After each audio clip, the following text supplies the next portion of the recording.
During the early 1920s, the world was mesmerized by King Tut. A British archaeologist, Howard Carter, discovered the young pharaoh's tomb in Egypt's Valley of the Kings, 1922. But the public wasn't only interested in gold and jewelry. The press wrote about the curse of the pharaohs, but was it true? Was an ancient curse really the reason everyone entering the pyramids lost their lives? At the time, this was the only explanation for a series of unexplained passings. The man present at the opening of King Tut's burial chamber, George Herbert V, Earl of Carnarvon, lived only 5 more months after the discovery. He had also sponsored the dig. In comes Sir Arthur Conan Doyle. You probably know of him, the English writer behind Sherlock Holmes. He claimed that an evil elemental caused the explorer's demise. He must have been joking, right? Unfortunately, no. The newspapers continued to blame the pharaoh's curse after every Egyptologist left this world. These are the scientists who study the ancient cultures of Egypt. The archaeologist who opened King Tutankhamun's tomb passed away full 17 years after the discovery. The reason for it wasn't a secret: Hodgkin's disease. Yet again, journalists around the world wrote of a curse. This was getting ridiculous. But science must have had a rational explanation, right? Well, it did. And that explanation was common mold. Harmful fungi, Aspergillus, can survive for ages in sealed tombs. When humans inhale them, there's a high risk of infection in people who have a weakened immune system. Today, doctors believe this is what happened to the unfortunate explorer more than a century ago. Scientists now know that this type of fungi grows especially well on grain. And King Tut's tomb was full of offerings in the form of baskets full of raw grain and bread. Researchers discovered other varieties of fungi on ancient Egyptian mummies. These molds can easily cause some nasty consequences for humans. The danger of rotting organic material is real. Just look inside your fridge. Any food leftovers you have there start to go off after just 3 to 4 days. You can imagine what happens to food in a sealed chamber after thousands of years. Food is just one kind of organic material. There is also wood. If you expose it to water or even moisture in the air, it starts to deteriorate. You don't have to travel to Egypt to see the effects of this process. Any abandoned building in your neighborhood can serve as an example. When a piece of wood gets wet and has no way of drying out, there is going to be damage. From fungi to wood-boring insects, the list is long. Rotten wood presents a huge structural issue. Beams and floor panels are all made of timber, so you better not go inside a failing building. You can easily lose your footing. But this is just the tip of the iceberg. The building materials since the time of the pharaohs have changed, but so have the dangers. One of the best examples is asbestos. Until the 1970s, most home insulation materials contained this substance. It was in everything, from boilers to soundproofing. This microfiber provided excellent heat insulation. But then, the United States banned asbestos in 1989. The UK did the same a decade later. The reason for it is that asbestos becomes a health hazard when it gets damaged. When humans inhale asbestos fibers, they can get seriously sick. Abandoned strictures are full of this material, and there is no one to maintain them. You see the danger now. Another material is also common in old buildings: lead. Ancient Romans used lead piping to channel spring water into their homes. They also cooked in lead vessels, which was probably not the wisest of choices. You see, lead and water don't go well together because of something called corrosion. But this problem isn't ancient. US officials banned lead piping only in 1986. That means that 7% of American households still have lead service lines. And this is not the only source of poisoning. Until the mid-1960s, builders used lead paint to coat woodwork. In abandoned buildings, this lead coating snapped a long time ago.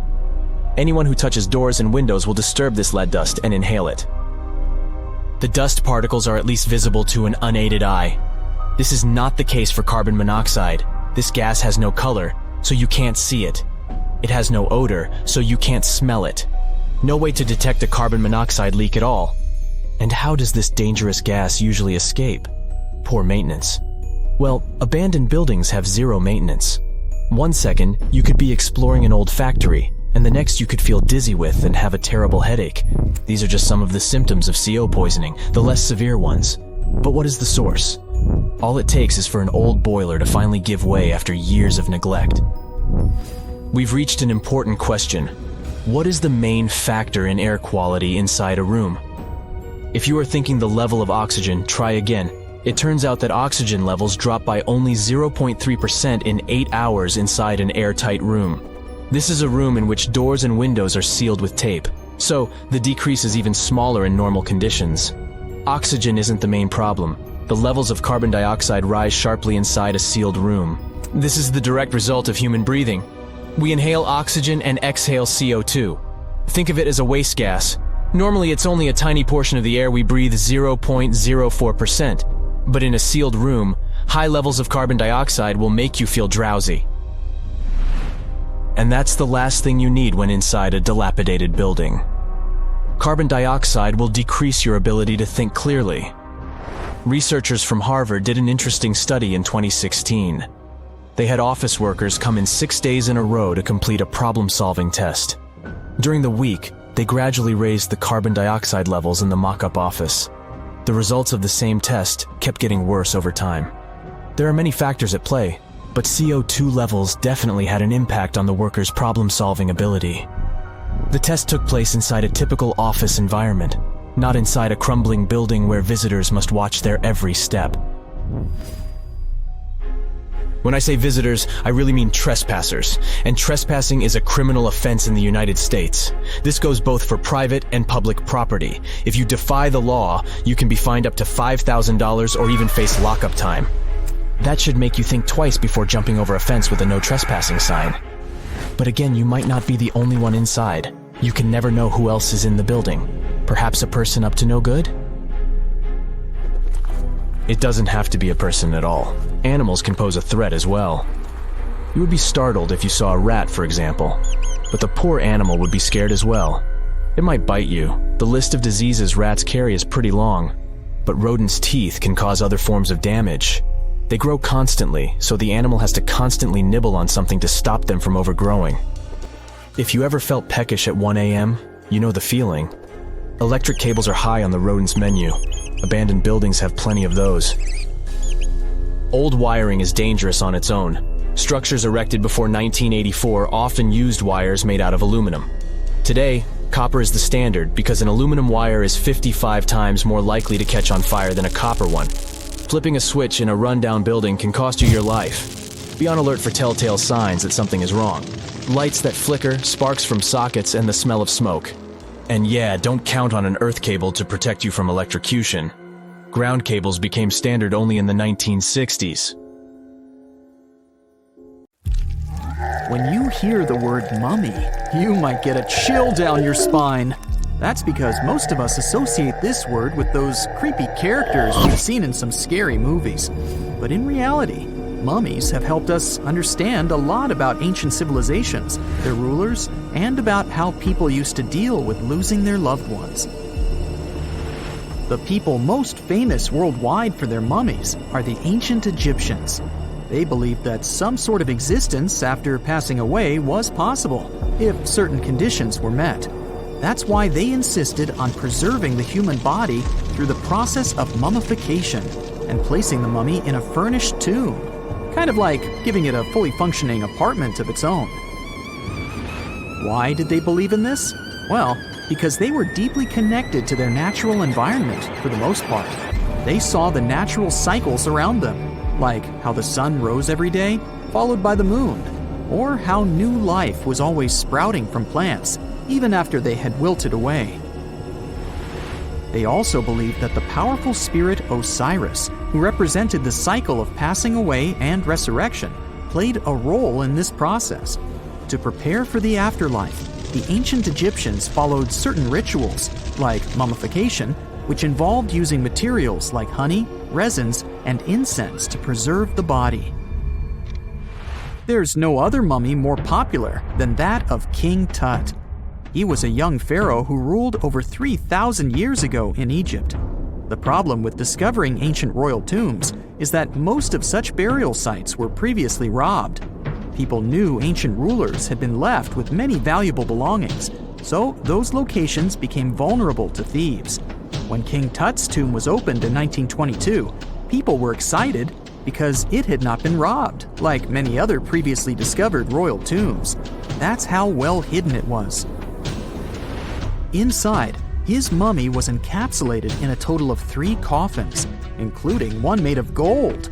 The objects found in his tomb showed us what ancient Egypt was like, and studying his mummy also helped us learn about the culture and practices popular at the time when he passed away. We also learned about his family by looking at his DNA. Scientists were able to discover that he had had a disease called malaria and a problem with his foot that might have made it hard for him to walk. Ramses II was another pharaoh in Egypt who ruled for 68 years, which was quite a lot back in the day. He was known for his expansion campaigns and building projects. Many objects from his time as a ruler still exist today, including a large statue of him.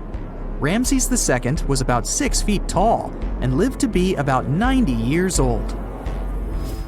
After looking at his mummy, scientists concluded that he may have had a medical condition that affected his spine. Now, remember those thieves I mentioned before? They are probably the reason why Ramses II ended up in a plain coffin in a secret collection of royal mummies at Deir al-Bahari, which was rediscovered in 1881. Thankfully, archaeologists were able to identify him because his journeys had been recorded on his wrappings. The process was really tedious too. In fact, in ancient Egypt, the mummification process could take a staggering 70 days to complete. A special person would say a very specific speech while delicately handling the body and drying it out using a type of salt called natron. They also used linen and resin to make the body look more lifelike and to wrap it in cloth. The tomb was equally as important for ancient Egyptians. The walls of King Tut's tomb, for example, were adorned with intricate artwork that depicted his journey to the afterlife, from his burial procession to his passage through the underworld. The ancient Egyptians believed that everyone made this journey after passing away, and they filled their tombs with items and paintings to help the person in their spiritual travels. Additionally, the walls of the tomb were decorated with spells from a special book, which contained a collection of poems that the Egyptians believed would help people reach the afterlife. And speaking of how important this journey was, people also placed food in these ancient tombs. In King Tut's tomb, archaeologists discovered 36 jars of vintage beverages and 8 baskets of fruit, which were believed to be left there to help him in his journey to the afterlife. The Egyptians believed that traveling to the afterlife took a really long time, so they left a lot of supplies, such as food and water, to sustain their loved ones. Pharaohs also generally had numerous luxurious garments and beautiful jewelry in their tombs to ensure that they would have a fashionable journey. These items included various types of linen clothing, such as tunics, scarves, gloves, and headdresses, as well as a lot of gold jewelry with precious stones, like bracelets, buckles, pendants, necklaces, rings, and even precious depictions of insects for protection. Some were also deposited with fans made from ivory and ostrich feathers to keep them cool in the afterlife. Some ancient rulers were even placed in their forever apartments along with boats. For example, Pharaoh Khufu built the Great Pyramid at Giza as his tomb, and a large ship was found inside. King Tut, however, was buried with multiple boat paddles, but no actual boat. Instead, he had 3 chariots and numerous walking sticks made of precious materials, perhaps indicating he'd rather travel to the beyond by land, not by water.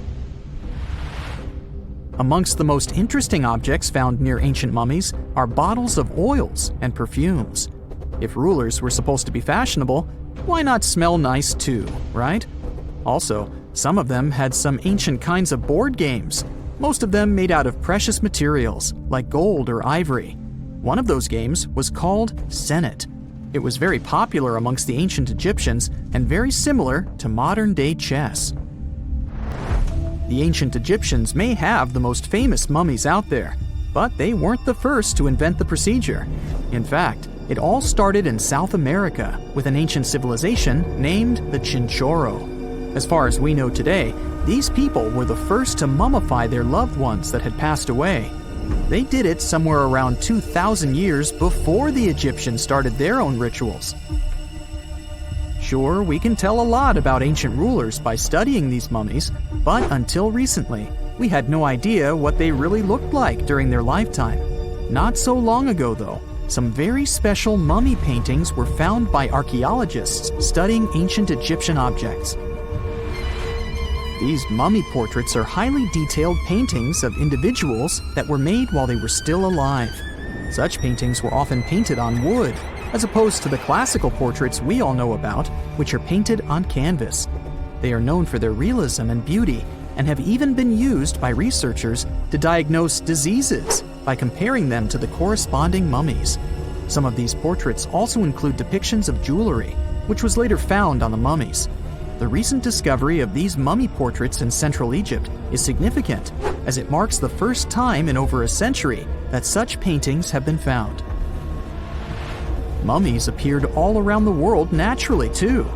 Mummification can occur without people intervening because of natural conditions, like extremely cold or hot environments, places with a lack of oxygen, or accidental exposure to chemicals that preserve the body. These conditions don't allow bacteria to grow, resulting in the body remaining more or less intact. Famous Otzi was one of these mummies. We know today he was a man who lived around 5,000 years ago in Europe. But upon his discovery in the Alps in 1991, Austrian authorities initially believed that he was a modern mountaineer because of how well preserved the body was. However, after the Iceman was removed from the glacier, it was determined that he was actually from the Copper Age. A gruesome discovery took place in Egypt some years ago. You want to hear about it? 16 human hands, carefully buried in 4 eerie pits. They didn't look too much like human hands at first, since they were abnormally large, but they were. Weirdly, there were only right hands. No left hands were in sight. It turned out that it points to the practice of an ancient dark ritual. Old Egyptian art and tales talked of a ceremony where warriors would present the right hand of their adversaries as proof of victory and ask for gold in return. Egyptians believed in the afterlife, so cutting off someone's hand meant you cut off their power eternally. Guaranteeing this type of defeat was interesting to the winning party. Here, the fight was between Egyptians versus Hyksos, who lived in what was once known as Canaan. Egypt has always been the center of some history-changing findings, and some time ago, this papyrus was found. If we stretched it open, it would be just a tad bigger than the height of a skyscraper. The world's tiniest skyscraper, which is located in Wichita Falls, Texas. When humans didn't write on their notes app, they wrote on this thing, made from the medulla of a papyrus plant. Around 2,000 years ago, ancient Egyptians wrote something reminiscent of a book where they describe most of their funerary traditions and their visions of the afterlife. It's considered one of the most important texts from ancient Egypt and is still sold in bookstores to this day. This ancient manuscript was unearthed from a chamber located just south of the Pyramid of Djoser, located in Saqqara. Oh yes, Djoser is the oldest pyramid in Egypt and not the Giza pyramids like most people think. So recently, the site of Saqqara buzzed with excited archaeologists who probably found one of Egypt's oldest complete mummies. They believe that this beautiful and well-preserved mummy was that of a wealthy man. He was discovered in a deep shaft, covered in layers of gold leaves.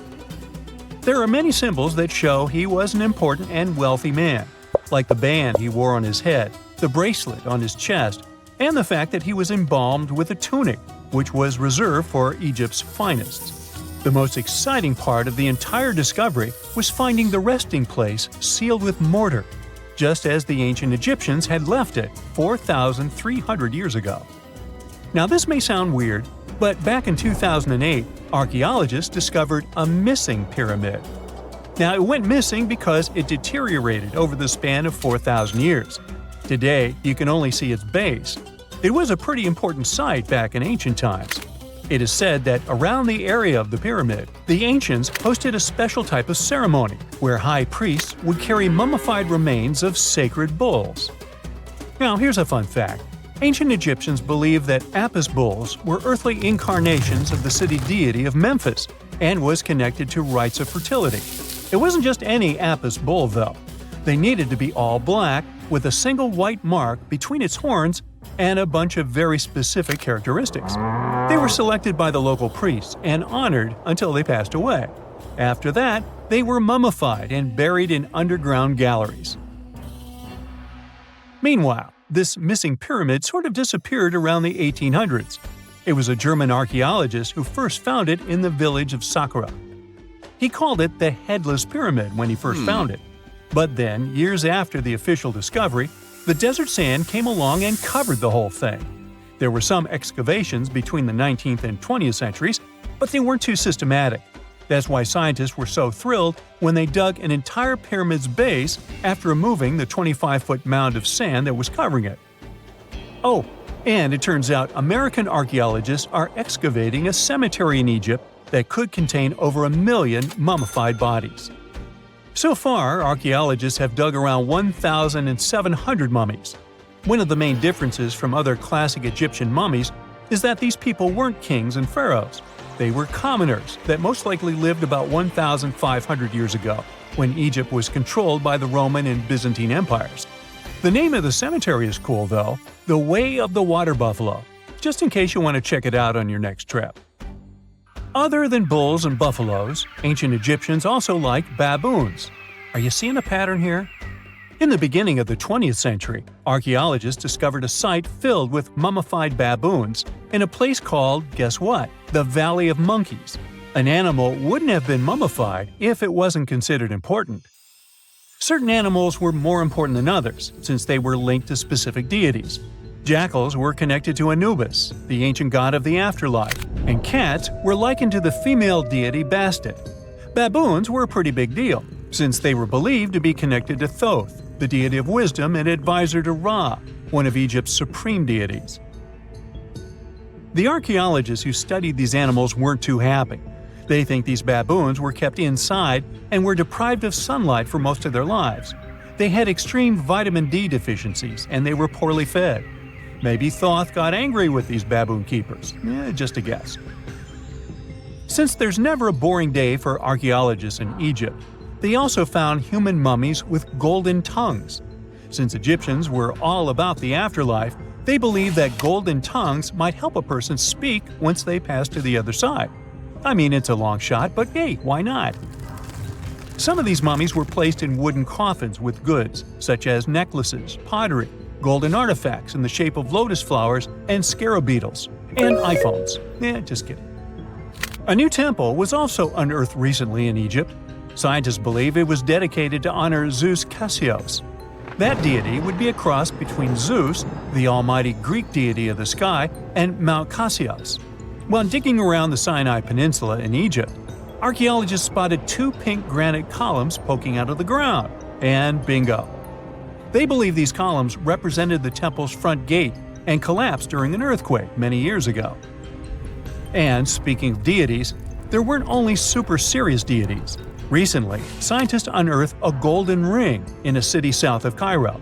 No, Frodo, it's not magical. It was a normal gold ring, but it had the depiction of the deity of fun, officially named Bes. This deity is often described in sacred texts as a happy chubby dwarf. Today, many tattoos we get are sorta deprived of any sense and are made of aesthetic purposes only. In ancient Egypt, though, women would get tattoos as a token of protection for childbirth. That's what scientists think, at least. Around the Nile region, scientists found some mummies that had well-preserved tattoos, which is a rarity since the skin deteriorates so easily. 2 of these women tattooed their lower backs, and the drawings were simple. They were mostly pictures, including that same chubby dwarf we just talked about, Bes. He also had a side hustle as the protector of women during childbirth. Now, would you believe me if I told you ancient Egyptians invented robots? No? Well, that's because that's not entirely true. Sure, they were astronomers, mathematicians, and engineers, and somehow they also squeezed an eccentric invention into that package. An automated deity some scientists called Hathor. This wooden statue had been in the Metropolitan Museum of Art for years before someone noticed its secret. With the help of an X-ray machine, specialists discovered a mechanical operating system inside it. The pulley-like axis goes from the statue's shoulder to her left leg. When the system rotates, the statue raises and lowers her hand. Hey, pick me! Pick me! I got my hand up here.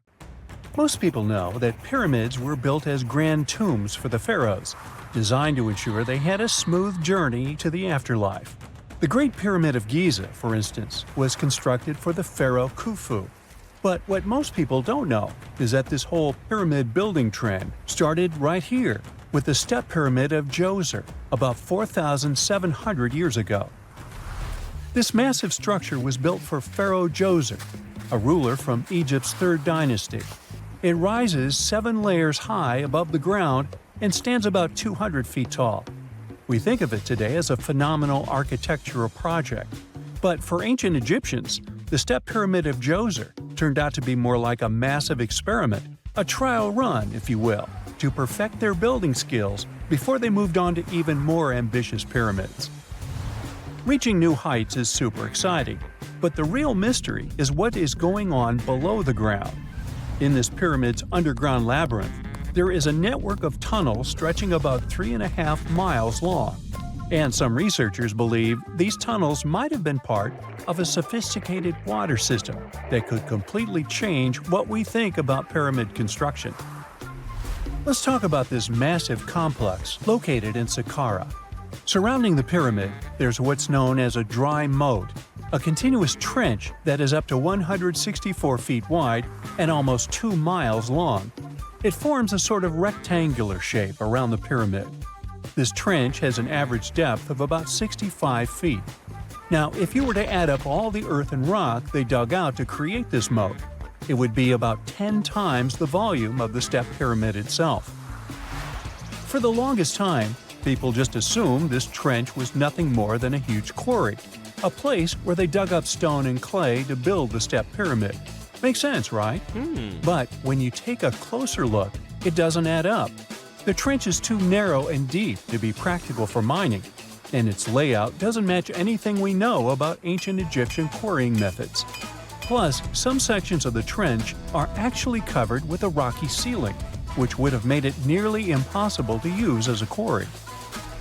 Another theory suggests that the dry moat had some kind of spiritual significance. Maybe it was a sacred place, where souls of nobles gathered to serve the late king in the afterlife. There are even niches in the walls that work as a hint at this spiritual function. But most researchers believe that this purpose likely developed much later, long after the complex was built for Djoser. So, what was the moat really designed for? In 2020, a researcher came up with a pretty intriguing idea. It is possible that this trench was actually designed to collect and manage water, especially after heavy rainfalls. Now, that makes sense when you consider the location. The moat sits in an area that could easily have been flooded by runoff water from nearby plains. This could also explain why the trench wasn't used for new graves until much later when the climate became drier and less prone to flooding. The story becomes even more intriguing, as this trench appears to be part of a larger, more complex hydraulic system within the Djoser complex. It is like the trench has several compartments, carefully carved out of the rock and connected by tunnels. These compartments likely served as a part of a water treatment system, where water would flow from one compartment to the next, getting cleaner as it moved along. Now, here is where things start to tie into the pyramid itself. The Djoser complex has a series of underground shafts, and some researchers think that water from the moat's deep trench might have been used to power a hydraulic lift system, and this giant water-powered elevator could have been used to raise the heavy stones needed to build the pyramid.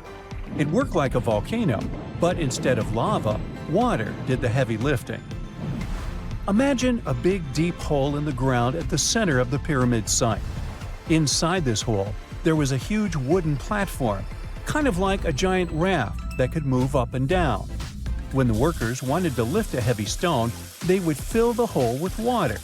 As the water rose, the wooden platform started to float up, carrying the stone with it, almost like a giant water-powered elevator. When the stone reached the right height, The workers slid it off the platform and onto the pyramid. The idea is that water from the deep trench, after being cleaned and filtered, would flow into these shafts. A massive float, possibly made of wood, would then rise as the water filled the shaft, lifting the stones up to where they were needed for construction. Once the stone was in place, they'd let the water out, lowering the platform back down to the bottom, ready to lift the next stone. This fancy hydraulic lift system could have been a game changer, making the whole building process a lot faster and more efficient without using a lot of workforce. It is like the ancient Egyptians were already embracing the whole idea of work smarter, not harder. But of course, not everyone is on board with this theory. Some experts argue that the area where the step pyramid of Djoser was built couldn't have held enough water from occasional rains to maintain such a fancy hydraulic system. The main theory suggests that, in the past, there might have been some kind of lake nearby that would have filled up after a period of rain, and this lake could have supplied water to the complex's hydraulic system. But there is no mention of such a lake in any ancient Egyptian writings, so it might be more of a what-if situation than a reality. And then there's the issue of the hard work itself. Remember when I said this method could have allowed the ancient builders to raise stones with far less effort? Well, that might not be entirely true. According to some experts, just building this hydraulic device would have required a lot more heavy work than simply moving the stone blocks using good old-fashioned manpower. And let's not forget, the step pyramid of Djoser is like a baby pyramid compared to those that came later. The stones used for Djoser's pyramid weighed, on average, about 660 pounds each, which is nothing compared to the more than 2.5-ton blocks used later for the pyramid of Chephren. If this cool water lift theory gets completely ruled out, we still need to explain how this pyramid was built in the first place. To answer that, we need to rewind a bit and talk about the original plans. See, before Djoser's tomb became a pyramid, the idea was to construct a simple mastaba. This type of tomb was pretty common in earlier periods, a flat-roofed, rectangular structure with sloping sides. But after the original mastaba was finished, they decided to expand it a bit by adding more layers on top. And then they added even more layers, until the construction reached 6 distinctive steps, each one smaller than the previous. And they probably did all this by raising those heavy stones using ramps, not a water-powered elevator. There is still so much we don't know about the step pyramid of Djoser. More research is definitely needed to fully understand how this system worked, or if it even existed at all. But the idea of using water to help build the pyramid adds a whole new layer to our understanding of ancient Egyptian engineering. It's a powerful reminder of just how clever and resourceful those builders were, using the natural landscape and the power of water to create one of the most iconic monuments in history. If there's a question that still baffles archaeologists to this day, it's this one. How did the ancient Egyptians build those magnificent pyramids? As far as we know today, their resources were quite limited, especially in terms of tools and building materials. We still don't have a fully satisfying answer, but hey, we've got some pretty amazing theories worth considering. The leading contender among these theories involves the clever Egyptians employing a sneaky strategy. Now picture this. They constructed a slanted and curving mound made of bricks, earth, and sand encircling the pyramid to be. As the pyramid grew taller and taller, they simply increased the height and length of this wacky structure. It's like they were playing an ancient game of Jenga. Now, how did they get those massive stone blocks up there? Well, according to the legendary ancient Greek historian Herodotus, they used sleds, rollers, and levers. It sounds like they turned construction into a supersized game of tug-of-war. And guess what? Herodotus also claimed that the Great Pyramid, the one from Giza, the granddaddy of them all, took a whopping 20 years to build. There's more. Herodotus also dropped a mind-boggling number on us. 100,000 men were supposedly involved in this pyramid extravaganza. Did they hire the entire Egyptian population? Well, it might not be as far-fetched as it sounds. These men were probably mostly farmers, so they probably focused on the pyramids when there wasn't much work to be done in the fields. Like during the flood season of the Nile River. Obviously, specialists in the archaeological community had something to add to this theory. By the late 20th century, they discovered some evidence that suggests the workforce might have been smaller and more permanent than previously thought. Instead of a massive army of 100,000 pyramid builders, they proposed that a modest crew of around 20,000 workers, accompanied by support personnel like bakers, physicians, and even spiritual leaders, could have gotten the job done. There was also this theory that claimed that the pyramids were actually built from the top downward. It suggested that these colossal structures were nothing more than isolated hills used as quarries. The stones were supposedly drawn from these hills, and over time, competing engineers took charge and transformed them into the iconic pyramids we know today. Now, before you dismiss this theory as a wild fantasy, some folks thought it wasn't completely crazy. After all, there are instances where isolated hills exist, so maybe this theory had a tiny glimmer of truth. Whether it involved ramp building or ingenious work schedules, one thing is clear. Those pyramids have definitely left their mark on history and on our imaginations. Now, speaking of ancient Egyptian mysteries, there's this gigantic unfinished obelisk sitting in ancient Egypt, and scientists are trying to figure out how it was shaped. Now, some people suggest that our industrious ancestors used handheld pounders to get the job done. One expert has a different take on the matter, though. He argues that if we take a closer look at the pattern left behind by the shaping tool, we'll notice something peculiar. The walls of the trenches surrounding the obelisk display a neat and even pattern, which is pretty unlikely if they were pounded away by mere mortal hands. According to this expert, those horizontal striations are usually the result of a tool that takes breaks while removing material, leaving its mark on the surface. But wait, there's more. Imagine the tool being rocked back and forth against the trench walls, clearing away the waste to keep the trench from narrowing. Well, in that case, the tool might have left some funky horizontal striations where it was pressed against the sidewall. This sounds like some fancy technology at play, don't you think? And guess what? The dynastic Egyptians probably didn't have access to that kind of know-how. Another famous Egyptologist from way back also uncovered a bunch of core drills during his adventures. Although the actual drill bits are missing, his collection houses these particular core remnants made of limestone, alabaster, and even granite. These constructions aren't the only amazing thing the ancient Egyptians left behind, though. As it turns out, the Egyptians were the genius minds behind the creation of the handheld mirror. Yeah, that little mirror you use every day to check yourself out. But here's the twist. These mirrors are like pieces of art. They were decorated with inscriptions and figures. But that's not all.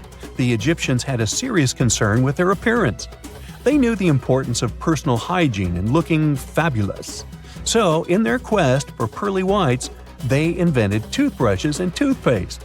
Dental problems were pretty common back then, and their smiles weren't exactly all white. Dentistry wasn't their strongest suit, you see.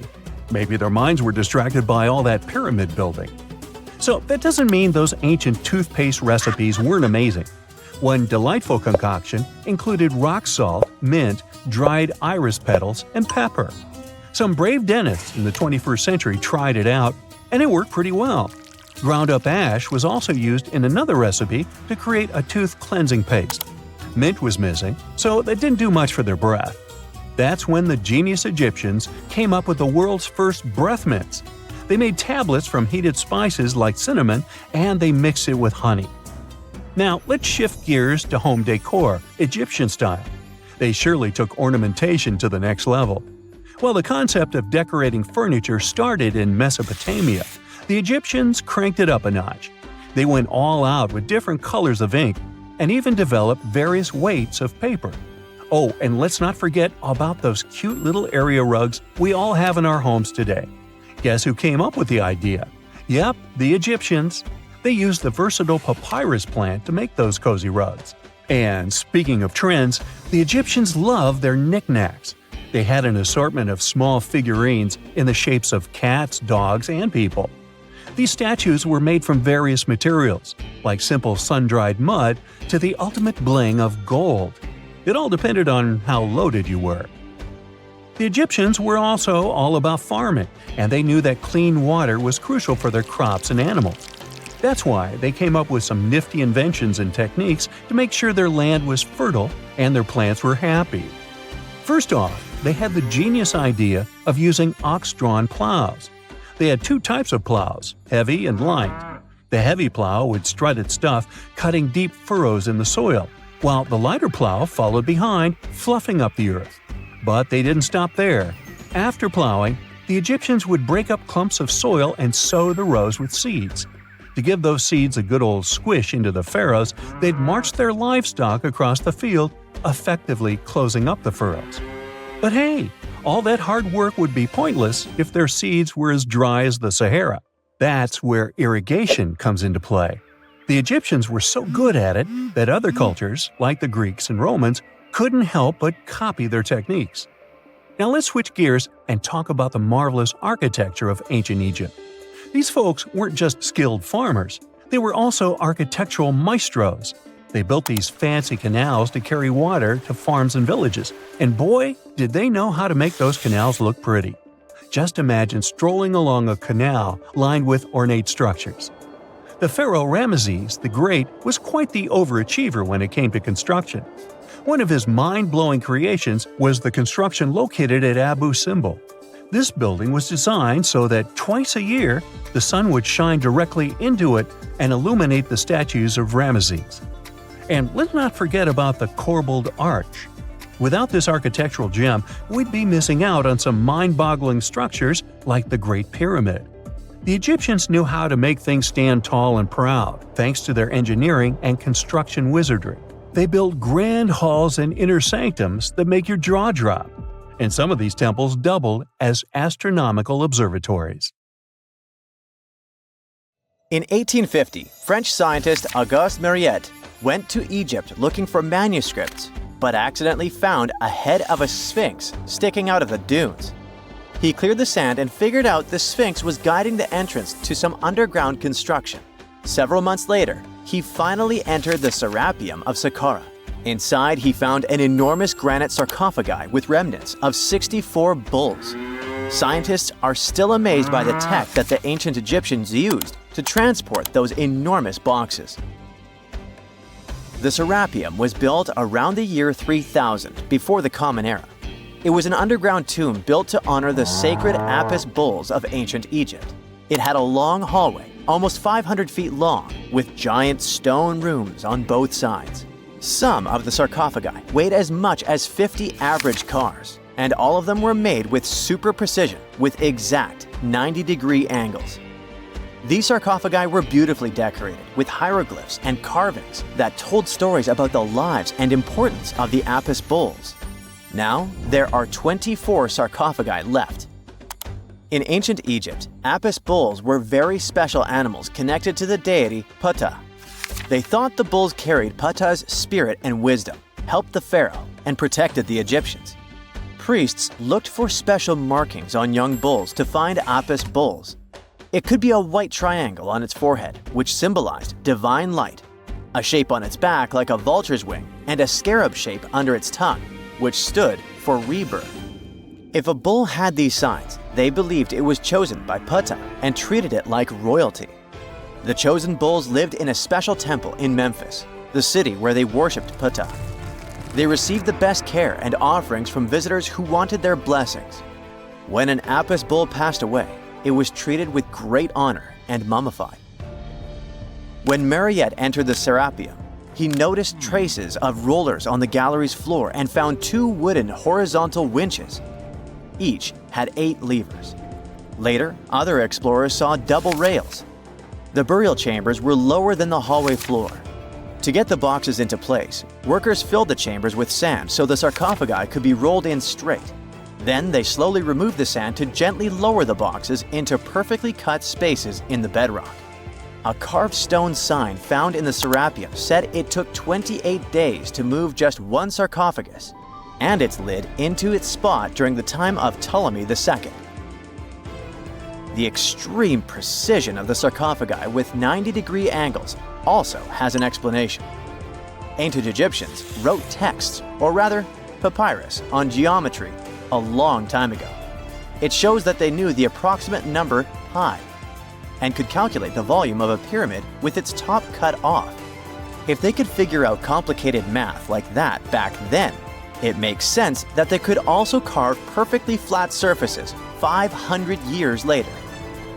All this sounds pretty legit, but some people think certain things don't add up here. The size of boxes is way larger than the size of bulls, yet they buried pharaohs in tiny coffins that barely fit their bodies. The sarcophagi are made out of granite with crazy precision, and they could have just used limestone, which would have made things way easier. The transportation of the boxes seems pretty simple, but only in theory. If one person could pull about 440 pounds, then at least 250 people would be needed to pull just one box. The tunnels in the Serapeum are really narrow, only about 2 feet wider than the boxes themselves. There's no way hundreds of people could have squeezed into those tight spaces to pull the boxes. And even if they did, how would they turn the box in the cramped corridor, lower it into its niche, and place it perfectly in the middle? Somehow they did this 24 times, and every box is centered perfectly. Plus, the chambers were dusty, and there were no signs of soot from lamps. This means they must have worked in almost complete darkness. The real use of the boxes could also be different. A long time ago, even before the Egyptian pharaohs ruled, the local people already knew how to use fermentation. It happens when tiny organisms called yeast eat certain ingredients like starch and turn them into gas and ethanol.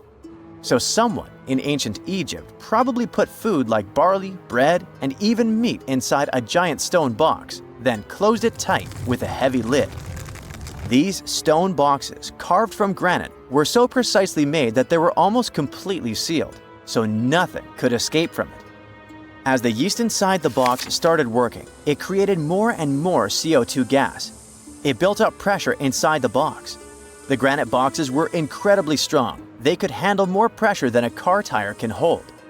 When granite was squeezed under such pressure, its crystals produced a tiny electric charge. This effect was possible because granite contains quartz, a material that reacts to pressure this way. The process also needed meat or animal parts, possibly to help the yeast grow better.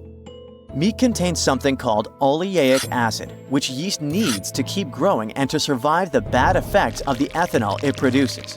As the pressure inside the box kept growing, the combination of gases and electricity made these boxes not just ancient fridges, but powerful energy systems. Over time, the pressure inside got so strong that it could push the lid open and the gas would escape with a pop. But when people rediscovered the Serapeum in 1850, they found old drawings that showed piles of stones stacked on top of some of the box lids. So, someone long ago probably tried to make the lids even heavier by adding extra weight to make it harder for the gas pressure to push them open. This extra weight also meant the quartz crystals in the granite could keep creating more electricity under all that pressure. If someone opened one of these stone boxes thousands of years later, they would only find bones from bulls that were placed in the box. And that's exactly what Mariette discovered in the 1850s. They opened the Serapeum for visitors soon after the first excavations in the second half of the 19th century. Prince of Wales even had a luncheon with his guests in one of the sarcophagi. Sands and earthquakes made the site inaccessible for a while, but now you can visit it again and try to solve the mystery yourself. With new tech, we could have answers to many other historical mysteries soon. A team of scientists at Chicago's Field Museum of Natural History recently used a special CT scanner to learn more about ancient Egyptian mummies without unwrapping them. They gently rolled 26 mummies on custom carts out to the parking lot, where the scanner was waiting. It took thousands of detailed X-ray pictures of each mummy and their coffins. When all the pictures were put together, they created 3D images that showed what was inside, the skeletons, and some artifacts. The scientists hope these images will help them understand ancient Egyptian burial practices from over 3,000 years ago. Even though the scanning process only took 4 days, it might take 3 years to study all the data. But scientists were able to learn some personal details about the mummies. One of the most popular mummified individuals at the museum, Lady Chineta, was a woman who lived in ancient Egypt about 3,000 years ago. It looks like she passed away in her late 30s or early 40s. To make sure her body looked complete for the afterlife, embalmers put stuffing in her neck to keep it from collapsing. They also placed artificial eyes in her sockets, so she would have eyes in the next world. She was wrapped in fancy linen and placed in a beautifully decorated coffin.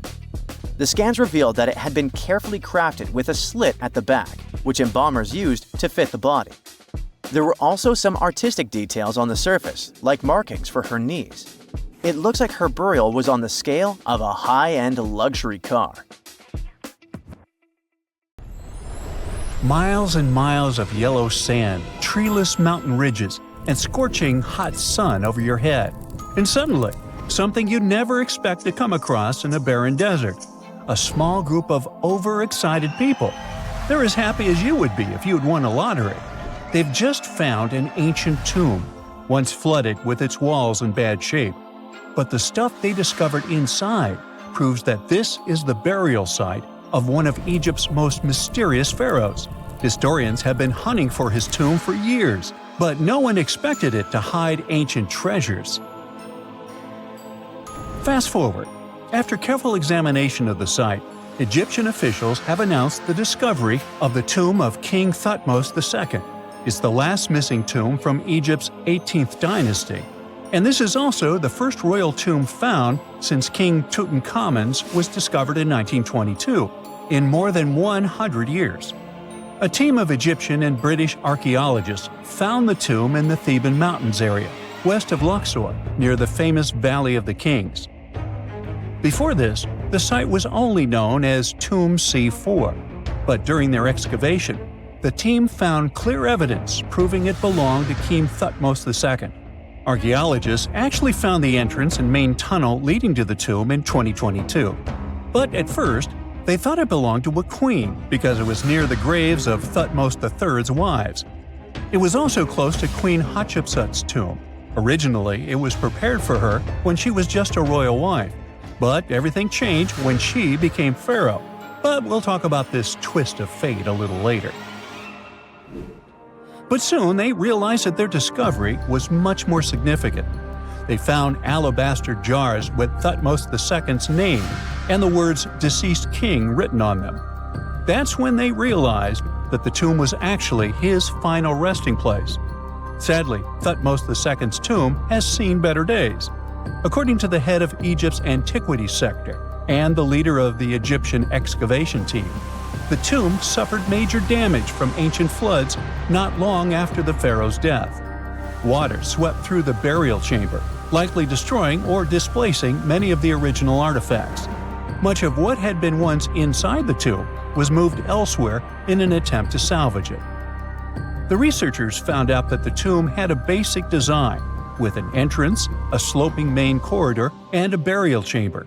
The corridor was coated in white plaster and rose about 4.5 feet above the floor of the burial chamber. A large staircase and a very large descending corridor of the tomb indicated its grandeur. It took the team a long time to navigate through, though, as the tomb was blocked by flood debris and collapsed ceilings. Only after crawling through a 32-foot passageway with a small 16-inch gap at the top, the worst nightmare for those of us with claustrophobia, were they able to reach the burial chamber. There, they were in for another surprise. They cleared the debris, expecting to find the crushed remains of a burial beneath. But the tomb turned out to be completely empty, and it was not due to robbery. It had been deliberately emptied. The researchers soon realized that the tomb had been flooded since it had been built underneath a waterfall. It happened just a few years after the king's burial, so the contents of the tomb were moved to another location. That's why there was a second corridor in the tomb. It was most likely made to help remove King Thutmose II's body from his flooded tomb. Despite the damage, the excavation team made some really exciting discoveries. They found traces of mortar decorated with blue inscriptions, yellow stars, and fragments from the Book of Amduat, one of the most significant funerary texts in ancient Egypt. The book was meant to guide the deceased through the underworld, ensuring a safe journey to the afterlife. Now, how about we sneak a peek at ancient Egypt's 18th dynasty? It was all about conquering lands, expanding the empire, and building jaw-dropping monuments. Some of the biggest names from that era, Thutmose I and Thutmose III, both legendary warrior kings who left their mark in history. Thutmose I was a fierce fighter who led major military campaigns, pushing Egypt's border further south than ever before, all the way to the fourth cataract of the Nile. His victories gave Egypt access to new trade routes, stronger political ties, and more wealth. His conquests were so significant that they were recorded in the tombs of his top officials. Thutmose III, sometimes called Thutmose the Great, took things even further. He was not only an incredible military strategist, but also the commander of Pharaoh Hatshepsut's armies before becoming king himself. He led between 17 and 20 military campaigns, winning every single one and expanding Egypt's empire to its peak. He even created the world's first navy. Thutmose III is often remembered as Egypt's greatest warrior pharaoh. And sandwiched between these two powerhouses was Thutmose II, a pharaoh who doesn't get nearly as much attention. Hey, the middle child, right? His reign lasted only about 5 years before he passed away at around age 30 in 1479 BCE. He is kind of a mystery. No one really knows what he accomplished. For the longest time, even the location of his burial site was totally unknown. His body was actually found in the 19th century. It was just lying around in the mortuary temple of Deir el-Bahari, in a secret chamber where priests used to hide royal mummies centuries after their original tombs were looted by grave robbers. In other words, Thutmose II's body must have been moved from his original resting place at some point in history to protect it. During his lifetime, Thutmose II made at least one major impact on Egyptian history. He married his half-sister Hatshepsut. That might not sound like a big deal, but it helped her become Egypt's greatest female pharaoh after he passed. The catch? She kept her stepson, Thutmose III, off the throne for decades. When he finally took power, he erased her name from history out of spite. And still, Hatshepsut is one of Egypt's greatest pharaohs, no matter if you're talking about a man or a woman. She brought a lot of wealth and art to Egypt. She led a big trading trip to a place called Punt, where she brought back things like gold, ebony, and incense. She also made sure her name lasted by building amazing structures that we can still see today. At Karnak, she added huge obelisks. One of them is still standing tall. She also was the one to build the Temple of Deir el-Bahari with its countless columns.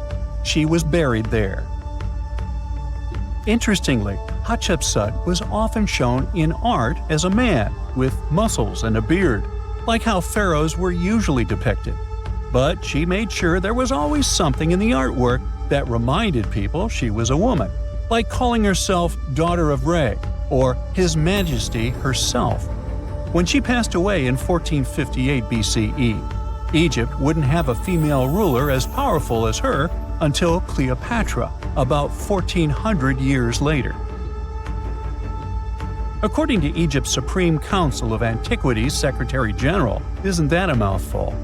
Hatshepsut's name actually appears in Thutmose II's tomb, meaning she might have even handled his burial. As for their final resting places, well, Hatshepsut was buried in the Valley of the Kings, and Thutmose II's mummy is now in the National Museum of Egyptian Civilization, alongside other ancient Egyptian rulers. It gives visitors a rare chance to see the remains of a nearly forgotten pharaoh. Now, experts consider the discovery of his tomb to be one of the most significant in recent years.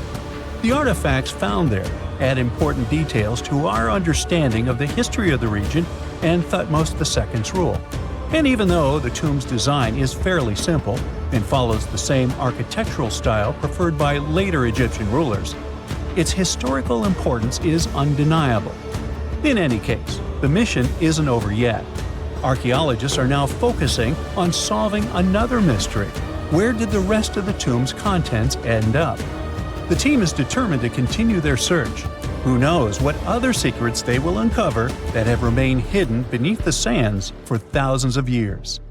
We know that the ancient Egyptians were talented enough to build something as grand as the pyramids, but were they also smart enough to measure the speed of light?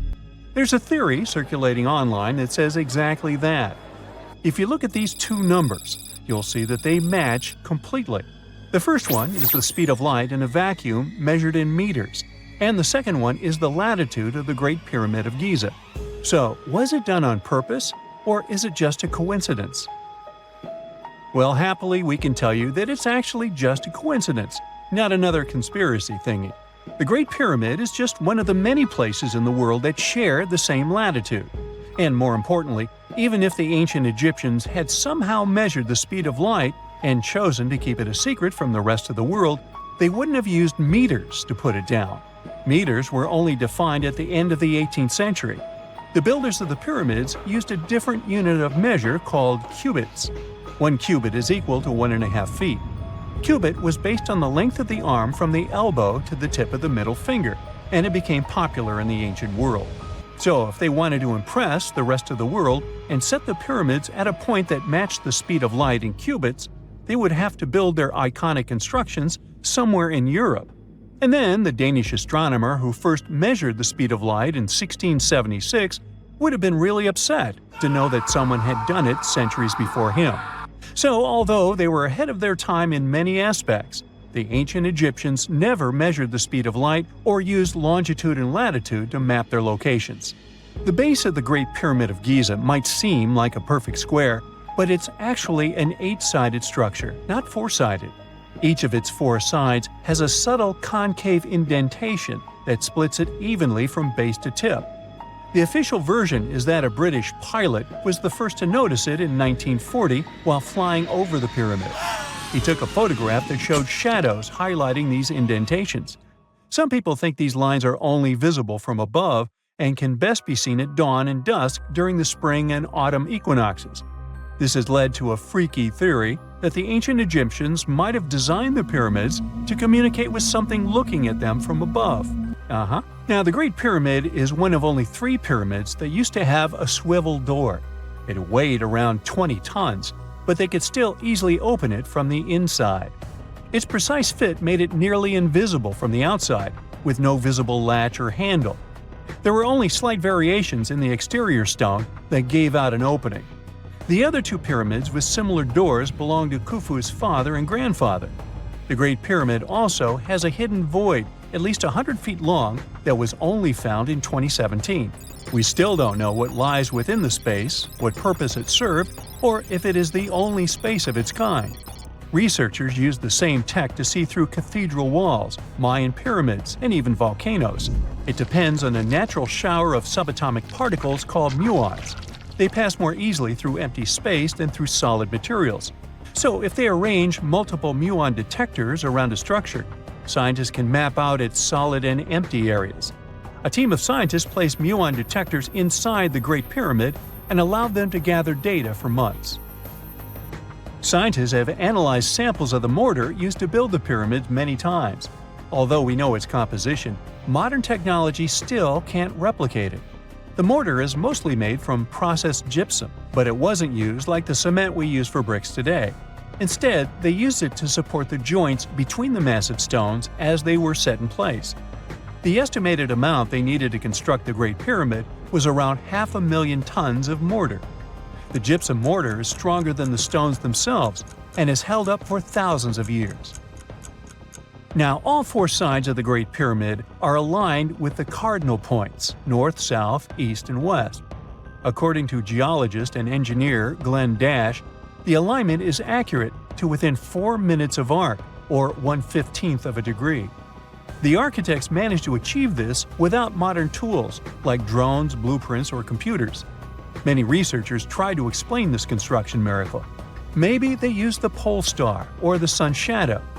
Dash recently proposed a new, simpler idea.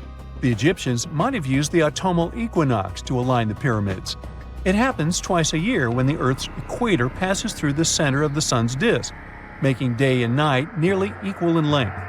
To test his theory, Dash conducted an experiment on the 22nd of September 2016, the first day of the fall equinox. He used a special rod the Egyptians had to cast a shadow and tracked its tip at regular intervals, forming a smooth curve. By connecting 2 points of the curve with a taut string, he created an almost perfect east-west line. Dash noted that on the equinox, the shadow's tip runs in a straight line, nearly perfectly east-west, and with a slight counterclockwise error. There's a similar error in the pyramids. Although his experiment was conducted in Connecticut, Dash believes that the same method would work in Egypt. All the ancient Egyptians needed was a clear, sunny day. They could determine the fall equinox by counting 91 days from the summer solstice. But they left us few clues, and no engineering documents or architectural plans have been found that explain their methods. So they might have mapped shadows, but it's not definite. Now, scientists have long wondered how heavy stone blocks were carried to the pyramid sites, and they might finally have an answer. A research team from the University of North Carolina, Wilmington, has discovered that 31 pyramids are likely to have been built along a long-lost ancient branch of the River Nile. It's now hidden under desert and farmland. For many years, archaeologists have thought that ancient Egyptians must have used a nearby waterway to transport materials, equipment, people, and whatever else they needed to build the pyramids on the river. But up until now, they weren't certain of the location, shape, size, or proximity of this waterway to the site of the pyramids. The group of researchers used radar satellite imagery, historical maps, geophysical surveys, and sediment coring to map the river branch. They believe it was buried by a major drought and sandstorms thousands of years ago. The team managed to go below the sand surface and get images of some hidden features thanks to radar technology. They found hidden rivers and ancient structures running at the foothills of where most of the ancient Egyptian pyramids lie. The discovery of this extinct river branch helps explain the high pyramid density between Giza and Lisht, in what is now an inhospitable area of the Sahara Desert. Now, Egypt isn't the only country with the most pyramids in the world. The champion's title here goes to its southern neighbor, Sudan. It has between 200 and 255 pyramids, compared to Egypt's measly 138. They were built by members of the Kingdom of Kush, an ancient civilization that ruled the lands along the Nile River many years ago. They started erecting pyramids around 500 years after the Egyptians had stopped doing it. Their pyramids are much smaller than the Egyptian ones, but were built for the same purposes. Archaeologists are still working to find out how the pyramids in the Sudan were built, how long it took to complete them, and what happened to their society.